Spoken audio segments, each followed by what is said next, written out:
Coucou tout le monde, je vous retrouve aujourd'hui pour une nouvelle vidéo. Alors un petit tuto, là on va faire beaucoup de... je vais vous montrer une colorisation du tampon manoir là que vous me voyez positionné sur mon feuille. Donc là j'utilise un papier aquarellable, c'est un échantillon qu'on m'avait donné lors d'une commande au Géant des Beaux-Arts. Donc c'est Clairefontaine c'est un papier Clairefontaine en 100% coton. Et c'est vrai que j'avais pas encore utilisé de papier aquarelle en 100% coton, enfin en tout cas enfin dans mes souvenirs, je me souviens pas en avoir utilisé et bon, je regarde beaucoup de tutos, hein, bien sûr, sur d'autres scrapeuses et en fait, je veux me contenter très bien du papier aquarellable basique, pas cher, et ça me va toujours bien, il n'y a aucun souci, mais c'est vrai que du papier 100% coton, en fait on voit la différence quand on fait la mise en couleur. La différence elle est surtout sur le fait que l'aquarelle ne sèche pas vite et du coup qu'on peut revenir à plusieurs reprises sur les couleurs. Les mélanges se font différemment, les dégradés aussi. Donc c'est vrai que oui, c'est du papier qui coûte cher, mais vu à quel point j'ai vu la différence, ça se comprend. Bon, donc à voir si je continue après avec ce genre de papier. Je pense que oui, ça va dépendre bien entendu de mes projets à venir. Donc ça, comme je ne sais pas encore vraiment ce que je vais faire, on verra bien. Donc voilà, donc là je suis vraiment sur un très très bon papier. J'utilise un pinceau Raphaël aussi sur cette réalisation là. Alors d'habitude c'est vrai que j'utilise les pinceaux à réservoir d'eau. Là si je l'ai pas fait c'est parce que je savais pas où je l'avais mis mon pinceau à réservoir d'eau et bon, comme j'en avais marre de chercher, j'ai repris mes pinceaux aquarelles. De toute façon, dans les deux cas, ça fonctionne pareil, hein, ça, pour moi, je suis à l'aise avec mes pinceaux réservoirs d'eau, je suis à l'aise avec mes pinceaux, pour l'aquarelle, donc ça, c'est... Je vais pas vous dire, ouais, j'ai vu une différence là-dessus, ça, pour l'instant, pas plus que ça, je vous dirais que c'est au niveau de la gestion de l'eau, que c'est différent puisque là vraiment alors autant les pinceaux à réservoir d'eau, ce qui peut être un peu embêtant, c'est que parfois l'eau coule toute seule et ça c'est vrai que c'est quand même assez chiant quand on pose une couleur et qu'il y a une grosse flaque qui arrive, là ça c'est chiant. On n'a pas ce problème là avec les pinceaux, alors là c'est un pinceau aquarelle de bonne qualité. Je pense qu'avec un pinceau dans un premier temps bon, qui aquarelle quand même, mais bon, est-ce qu'il faut vraiment mettre de la qualité? Oui, certainement un petit peu aussi, hein, mais faut pas se leurrer, c'est comme tout, hein. Mais bon, voilà, pour commencer, si vous avez un petit pinceau aquarelle qui permet de bien s'engorger d'eau, pour gérer l'eau, voilà, faut prendre, faut essayer, faut voir, hein. Mais de toute façon, les pinceaux, les papiers, tout ça, et les couleurs, quelle que soit votre façon de procéder, c'est toujours une question de feeling. Enfin, il n'y a pas de bonne ou mauvaise façon de faire. Il y a des bases, voilà, on a du matériel à disposition. Maintenant, vous allez être plus à l'aise en fonction de votre façon de faire, et ça je peux vous expliquer comment moi je procède. Ça veut pas dire que j'ai forcément raison. Donc là vous m'avez vu commencer à mettre le manoir en couleur. Donc voilà, on part sur un bleu très foncé pour le toit et une couleur un peu beige pour les murs. Donc ça, c'est moi, je pose toujours mes couleurs en ton très léger, hein, je mets jamais... Alors ça, par contre, ça, c'est une base à savoir en aquarelle. On ne commence jamais, jamais. Mais ça, c'est, pour moi, c'est, voilà, d'autres me diront peut-être que non, mais pour moi, on ne commence jamais en mettant une couleur foncée tout de suite, à moins d'être vraiment sûr de son coup. Mais la problématique en aquarelle, si vous mettez du foncé tout de suite, c'est que vous pouvez plus revenir en arrière. Donc, vaut mieux y aller gentiment, quitte à faire plusieurs couches, mais vraiment, vraiment, commencer par des couleurs très claires. C'est pour ça que là, vous voyez, au niveau de la colorisation, ça paraît un peu fade, mais c'est normal, c'est loin d'être fini. Donc là, pour pouvoir facilement voir, enfin, pour continuer après mon manoir, j'ai voulu faire le fond parce que le fond, lui, va être forcément plus foncé. Quand j'ai fait cette page, je suis partie bien sûr avec la lune qui est présente dans l'idée que il faisait nuit.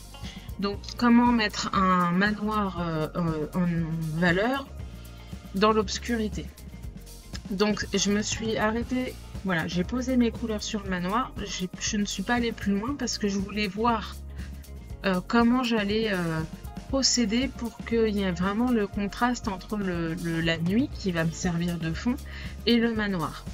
En sachant que lui-même sera assez foncé puisque si vous regardez des illustrations, moi c'est ce que j'ai fait à un moment donné dans ma page d'un journal, c'est que j'ai fait une pause, je suis allée chercher sur Pinterest des illustrations de manoirs Halloween. Alors ça, vous en trouvez à l'appel, hein, il n'y a aucun souci.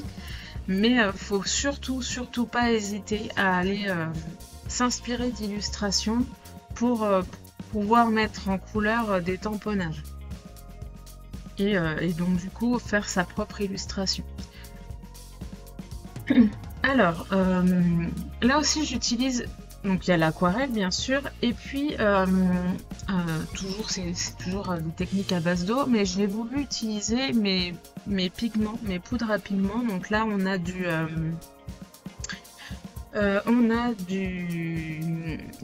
poudres infusion. Ça c'est euh, mince, il y a Navy dedans. Attends, je vais vous dire c'est tout de suite. Donc c'est la In the Navy pour le fond, vraiment la partie la plus foncée. Et ensuite j'ai utilisé deux poudres Magical. Alors l'avantage de ces poudres là, donc là je les utilise comme de l'aquarelle. Je saupoudre pas, je mets dans mon petit dans ma petite palette et puis je les utilise comme de l'aquarelle.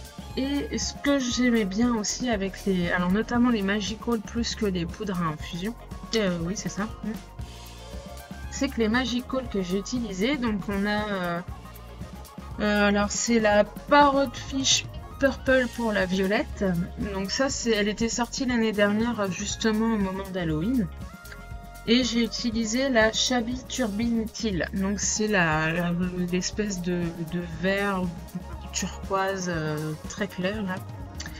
Et celles-là, elles ont du brillant dedans, du mica. Et c'est vrai que pour Halloween, le petit côté brillant, c'est pas mal. Je fais mon fond avec ces trois couleurs-là. J'ai mis du violet parce que le violet au moment d'Halloween ça fait partie un peu des codes couleurs avec le orange. Donc voilà, j'ai remis un peu de violet pour continuer un peu pour rester dans la continuité comment, de la couleur bleue très foncée, mais en même temps pour rejoindre la couleur vert turquoise clair tranquillement. Évidemment, la couleur la plus claire, c'est celle qui est la plus proche de la lune, puisque la lune éclaire le ciel aussi à ce moment-là. Donc, alors mon fond, il est plus ou moins terminé, hein. Je pense qu'il me semble que je reviens dessus un petit peu après, mais ça me permet déjà de voir jusqu'où je vais pouvoir aller pour faire mes contrastes sur mon manoir. Donc là, vous voyez, je vais faire des parties beige plus foncé à certains endroits du manoir pour que forcément s'il y a une partie éclairée, l'autre est dans l'obscurité, donc ça va permettre de faire du contraste et d'amener du volume à mon illustration. Excusez-moi pour mes cheveux. C'est pas toujours évident de faire abstraction. Enfin, c'est facile de faire abstraction de la caméra, mais c'est pas toujours évident de temps en temps jeter un œil pour voir si on est bien dans le cadre ou pas.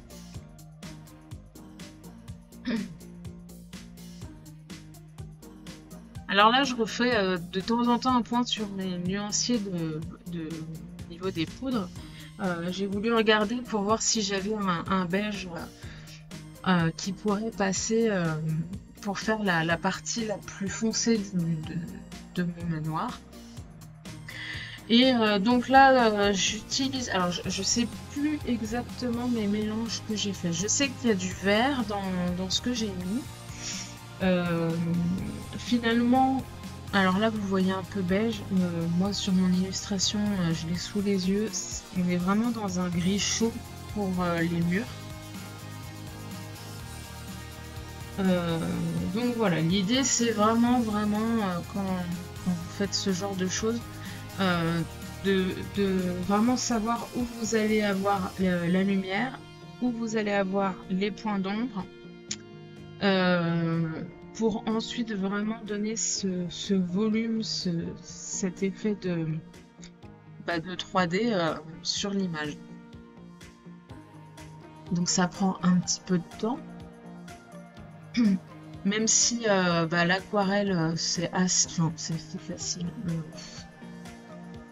Non, je dis des bêtises. L'aquarelle c'est pas le médium le plus facile, mais c'est vrai que ça faisait longtemps que j'avais pas refait d'aquarelle et ça faisait bien. Là, c'est vrai que je suis beaucoup au crayon de couleur en ce moment. Donc pour moi, l'avantage des crayons de couleur, c'est d'avoir des couleurs très vive tout de suite, ce qu'on n'a pas forcément avec l'aquarelle. En fait, l'aquarelle, ce qui est un peu embêtant, c'est que quand vous peignez, les couleurs sont sublimes tout de suite, c'est magnifique, on est content, ça ressort bien, et une fois que ça sèche, tout se matifie et il y a un petit côté un peu terne qui arrive et on peut être déçu. Donc bon, ça c'est pareil, c'est des petites choses, voilà, en faisant de l'aquarelle, on peut trouver des combinaisons. Moi je vois finalement sur la fin de ma page, c'est pas si terne que ça. En même temps, j'ai le manoir qui de toute façon, lui, doit être assez lugubre, donc faut pas que ce soit quelque chose d'éclatant. Et à l'inverse, j'ai un fond coloré qui représente donc le ciel, où je vais avoir cette partie lumineuse avec ce vert clair bleu et toutes ces petites paillettes qui amènent du brillant. Donc pour ce coup-là, ça marche super bien. Mais c'est vrai que à plusieurs reprises, moi je l'ai vu sur pas mal de réalisations que j'ai fait, je suis super contente au départ et quand ça sèche, oh, bah mince. Et en même temps, c'est une technique que j'aime quand même, l'aquarelle. Voilà, c'est, je sais pas comment expliquer, mais du jour où j'ai appris à utiliser l'aquarelle, et c'est vraiment une technique que j'ai adorée tout de suite. Et pourtant, j'avais vu les techniques à la gouache, j'avais vu les techniques à l'acrylique qui ont leur avantage aussi, hein, bien entendu. Mais l'aquarelle, c'était un peu un coup de folie.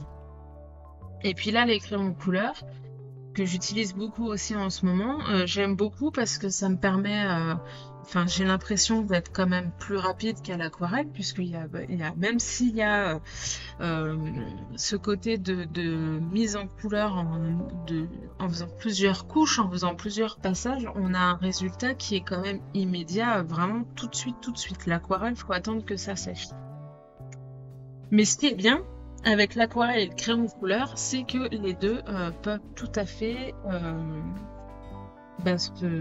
se combiner. C'est-à-dire que je peux commencer à quelque chose à l'aquarelle avec qui va être un peu terne, mais ce sera pas embêtant puisque je pourrais repasser après au crayon de couleur pour justement amener de l'éclat et de la luminosité à mes motifs. Donc tout va bien, tout se combine. Il faut pas hésiter à mélanger les médiums, hein. Surtout, c'est pas forcément évident, faut maîtriser, entre guillemets, on maîtrise jamais vraiment, hein, mais il faut savoir un petit peu connaître les points, les avantages de chaque médium pour savoir comment les utiliser et à quel moment. Alors là, je laisse mon aquarelle sécher. Et forcément, j'avais tamponné la lune avec de la Distress Oxide. Et donc, la Distress Oxide, c'est super. Pareil, c'est un très bon médium. Mais le problème, c'est que il va comme au contact de l'eau, il va bouger un peu. Et puis, en faisant mon fond, je l'ai un peu touché, ça a un peu bavé. Donc, ma lune, elle n'est pas super jolie.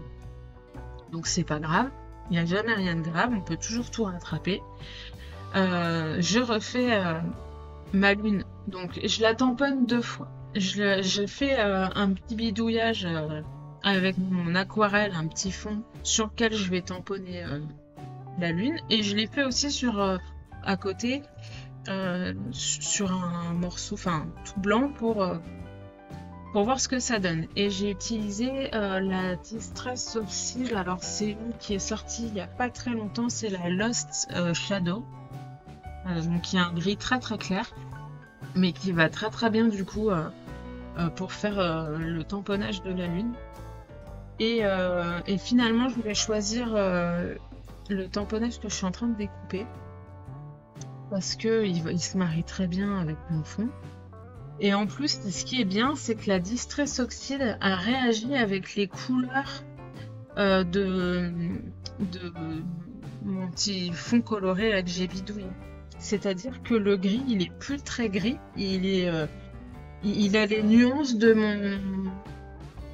mon aquarelle de fond. Et ça, c'est super, ça marche super bien. Donc du coup, j'ai une lune qui est plutôt pas mal.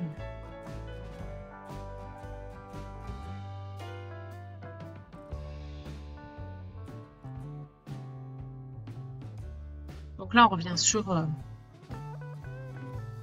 l'aquarelle.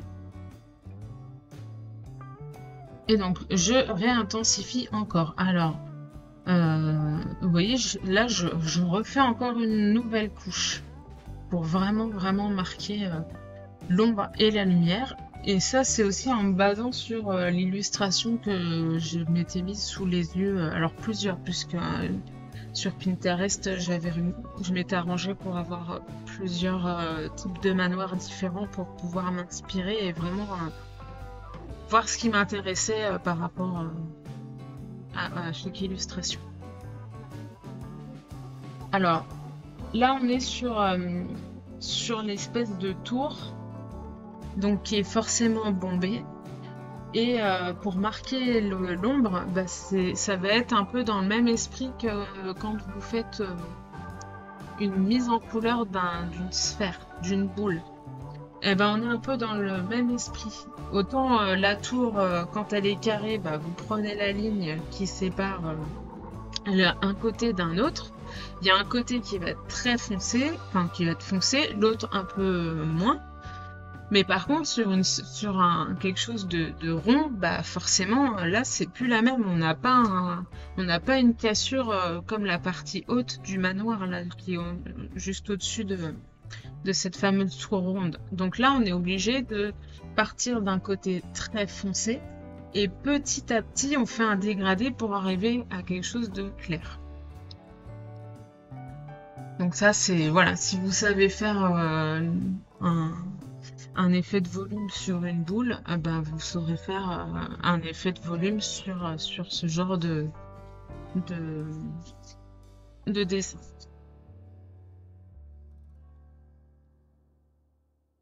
Donc vous voyez là, je repasse encore des couches et des couches à certains endroits. Donc petit à petit, sur mon illustration, j'arrive au moment de faire les détails qui vont encore plus amplifier les volumes du manoir. Et, euh, et puis bah, les contrastes en fait, hein, parce que là vraiment toutes les parties, tous les détails, ça va être en dessous des fenêtres, en dessous des balcons, et ça va être juste parfois faire une ligne un peu plus foncée pour justement apporter ce volume qui va manquer en fait. Donc faut pas négliger les détails, c'est important. Alors après, c'est important, vous pouvez faire du détail sans aller vraiment dans la minutie, mais voilà, si vous... Et puis il y a des petites choses qu'on va zapper, c'est pas grave, hein. Moi je suis pas... dans ma mise en couleur, il y a certainement... je pourrais encore continuer, je pense, même si j'ai considéré là, j'avais fini, mais si je regarde mon illustration... je sais que je pourrais encore travailler dessus largement. Mais bon, après, faut aussi savoir s'arrêter à un moment donné. D'une, parce que faut que ça reste toujours un plaisir, hein, bien sûr. Et puis d'autre part, si on veut pas... si on veut pas se louper, parce que parfois on veut toujours en faire plus, en faire plus, en faire plus. Le souci c'est qu'il y aura toujours plus à faire, hein, ça, faut pas avoir de doute là-dessus, mais le problème c'est que on peut aussi très vite se louper. Et c'est dommage de se louper à la fin quand on a passé un peu de temps à mettre quelque chose en couleur ou pour réaliser quelque chose. Donc oui, il faut pas négliger les détails, ça a quand même une petite importance, mais voilà, il faut pas s'énerver non plus là-dessus, quoi.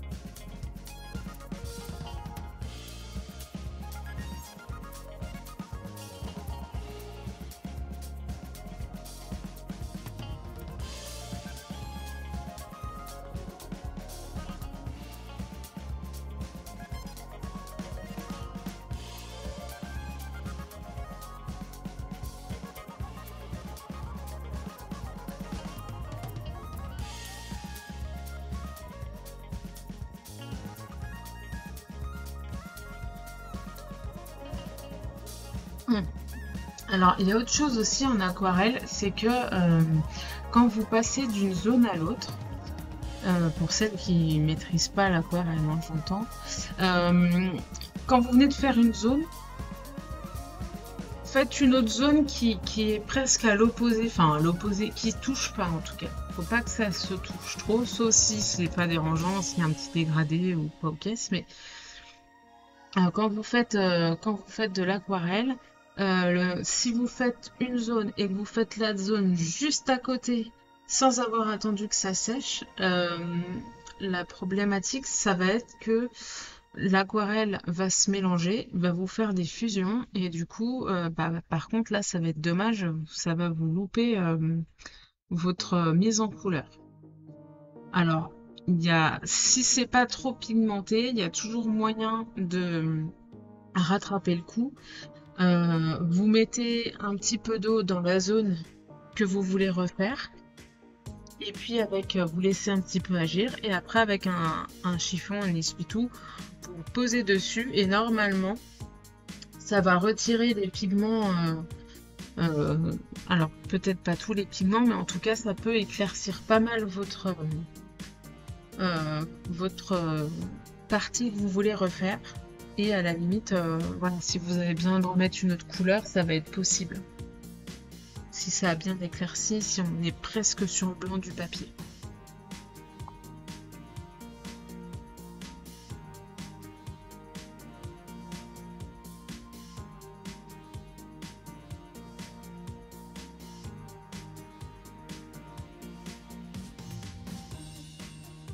Donc vous voyez, un coup je suis sur un endroit, à un moment donné je change. Alors l'avantage aussi c'est que ça permet, quand vous êtes sur un projet, vous passez un peu de temps dessus, ça vous permet de prendre un peu de recul sur ce que vous êtes en train de faire. Voilà, quand vous êtes trop sur une partie, là, vous la mettez de côté un petit peu, le temps de refaire autre chose. Là, moi, si je fais ça, c'est parce que ça me permet de me changer un peu les idées, parce que pareil, quand on est trop sur un morceau, on fait pas attention à ce qu'il y a autour et enfin, on peut, encore une fois, on peut faire des bêtises en étant trop concentré sur voilà, un petit détail. Et donc ça permet donc de faire autre chose, d'avoir son œil sur un autre endroit de votre illustration, laisser sécher la partie que vous étiez en train de faire, et quand vous revenez dessus, eh ben vous allez voir ce qui manque. Et là où il va falloir refaire certaines choses. Parce que comme je l'ai dit tout à l'heure, l'aquarelle en séchant, voilà, elle va se ternir un petit peu, s'éclaircir peut-être un petit peu. Donc va falloir peut-être repasser des couches à certains endroits.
Donc là, vous voyez, je suis vraiment sur les parties, des petites parties assez foncées. Donc j'utilise, alors qu'est-ce que j'utilise comme couleur? Je dois être sur un gris, alors je sais pas si c'est le gris neutre ou le gris pale. Et peut-être que j'ai un marron foncé aussi. Je dois avoir un peu des deux. Peut-être un mélange des deux, c'est possible. Et puis voilà, je fais vraiment les petites parties les plus foncées, les intérieurs des fenêtres. Alors les fenêtres, je les ai fait en jaune, hein. Voilà, il y a de la lumière dans mon manoir hanté. Il se passe un truc dedans. Ils font la fête. Et mais par contre, voilà, tout ce qui est renfoncement hors fenêtre, j'ai mis presque en noir. Un gris vraiment très très foncé. Donc là, j'ai terminé de mettre mon manoir en couleur. Et je passe à la décoration. Donc la décoration, j'utilise divers tamponnages. Donc il y a la grosse citrouille qui vient de la planche de l'année dernière Halloween. On a la petite momie, je l'adore la petite momie, elle me fait trop marrer. Avec ses gros yeux là. Elle Elle fait même pas peur, mais je sais pas, elle a un côté sympathique, cette momie, je l'aime bien. Donc la petite momie qui vient de la planche Niak Niak. Et puis je vais utiliser deux autres personnages qui viennent de la planche Halo Family. Voilà. Donc oui, entre-temps, je me suis dit, enfin en posant mes petits embellissements, c'est vrai que mon petit chemin avec des pierres, ça aurait pu être plus sympa. J'avais dessiné juste avant de, de mettre du vert violet pour symboliser le sol. J'avais potentiellement prévu de faire des rochers et puis finalement, bah non. Non, non. Donc tant pis, c'est pas grave. Bon, en même temps, c'est aussi parce que je savais que j'allais mettre des choses devant, donc c'était pas non plus trop trop grave.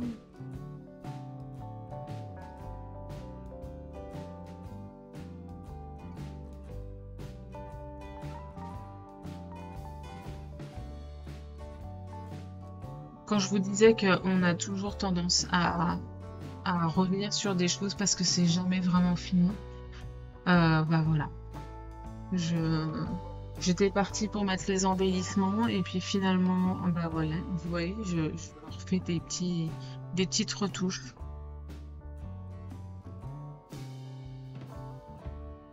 Peut-être que je sais plus si j'avais, oui, il me semble que j'avais déjà fait mes fenêtres là, mes lumières. Peut-être que je repasse une deuxième couche à ce moment-là, parce que le jaune était trop pâle et qu'on voyait pas les lumières.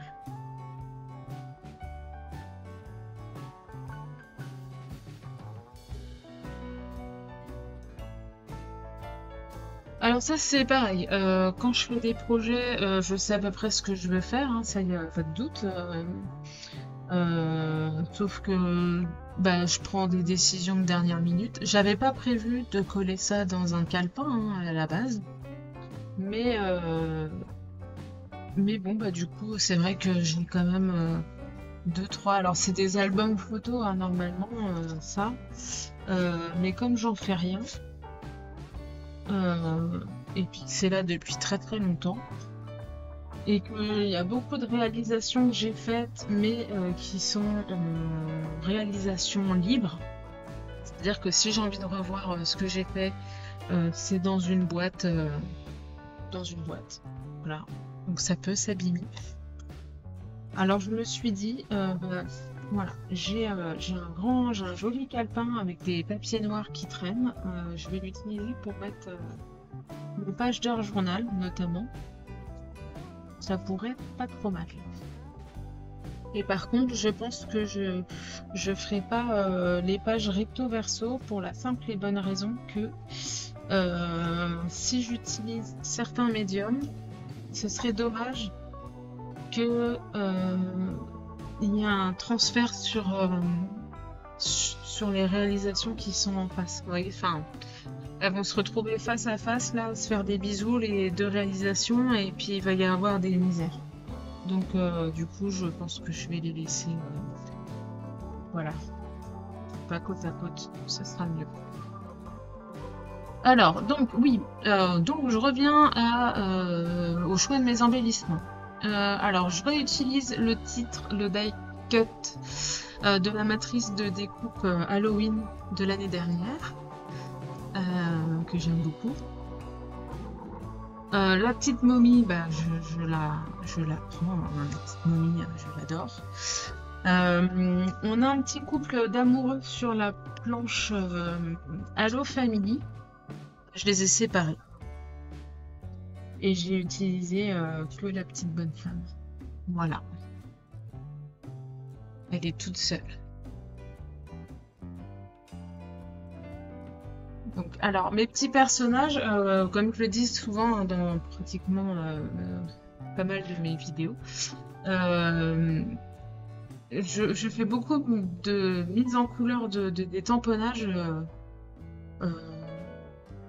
voilà, devant la télé, le soir, quand j'ai envie, peu importe.